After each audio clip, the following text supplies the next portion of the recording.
continue out. So that's pretty much it. Okay, that's very good. Nice.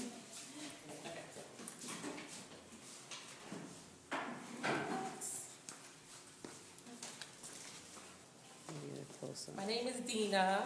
My daughter's Nia. She's in 3rd grade. I'm just trying to build her vocabulary because that's where she seems to be having the most issue now in class. So I didn't write anything. I just basically gave words so we can always use different words and we never run out of words. So I started here with her, what is the synonym for the word?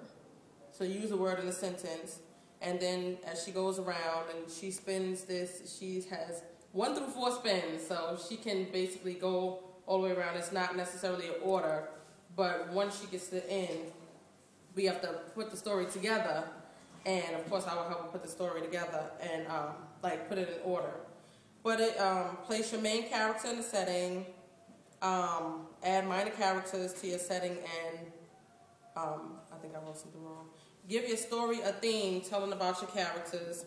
Give 2 solutions to the problem. Give 2 reasons why the problem occurred, and write an antonym for the word and why you chose the antonym. Create a title. Write the cause of this. Write the cause. I messed up. Write the cause of the problem is what I meant to write, and write the effect, and then end the story. Basically, it's just giving her 1 word to try to expound on, because she always just gives the basics. So I'm trying to get her to give me more than just the basics, using the 1 word and building a story around it. So, like with the dock, she can add characters or main character to the dock. Oh, well, Betty is sitting on the dock. Well, she can give 2 problems. Betty fell off the dock. Betty's drowning. What's 2 solutions to the problem? Let's go in and rescue Betty, or, whatever her name is, to just try to build a story around it. So that's basically it. Okay. Very nice. Thank you.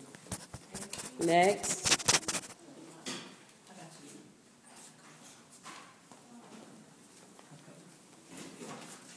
Your name, your daughter's name, what grade? My name is Carolyn Heath, and my daughter is Deborah Heath. Deborah's in the 3rd grade, Miss Thompson class, and I chose book elements to remember because Deborah's seemed to be having a problem with comprehension, relating what she just read, particularly when it comes to writing.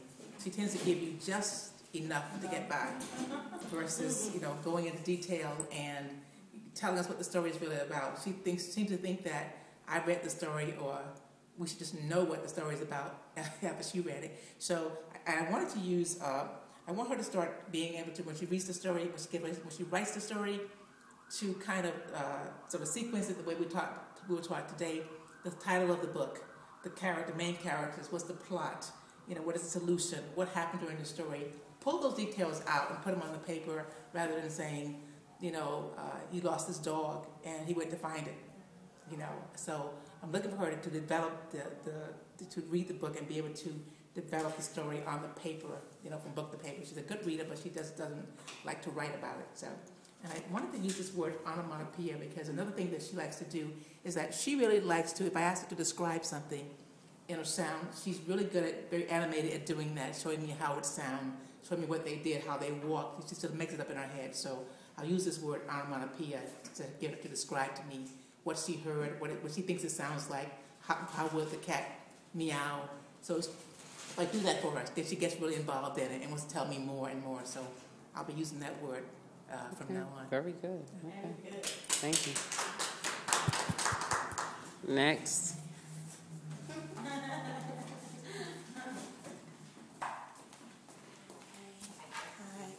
Hi. My name is Edith. My daughter's name is Stacy Ihoma. She's in 3rd grade. She enjoys playing a whole lot of games, learning her math, literacy, and everything in a kind of game that we just recently purchased, and it's a Mobico game. So I bought the software and I loaded it up to keep her busy. So I decided to create this in order to have a duplicate of it, but we will in another way, so that she'll be interested. So she has a problem of comprehending when she reads. And then when you ask her to put it down and be able to describe what the story is all about, she kind of miss out the important things that the story is all about. She just gives you a little bit of summary. So I want to use this to be able to build up her vocabulary, build up her way of writing, thinking, and building up her story, making sure that the characters, the events, and the things that occurred in the story is being written down, and she's able to grasp it and be able to tell me back what it is. So these are, I'm going to use the theme, first of all, the setting, characters, problem, solution, finding sensory words, simile words that look alike, figurative language, literacy, lip symbolism, like the metaphor, and then we will continue to build our vocabulary words, because sometimes she tends to have a little problem finding vocabulary words. But for this activity, she'll be able to find her own vocabulary words from the storybook and write it down, and then be able to build up with the vocabulary word, write sentences about it and everything. So basically, I'm only going to assist her, but I'm going to use this as a key for her to be able to go through a book, a storybook, and be able to find all these things in the storybook and make up and be able to write a very meaningful, descriptive story. Ooh. Great job. All right, great. Next. Hi, my name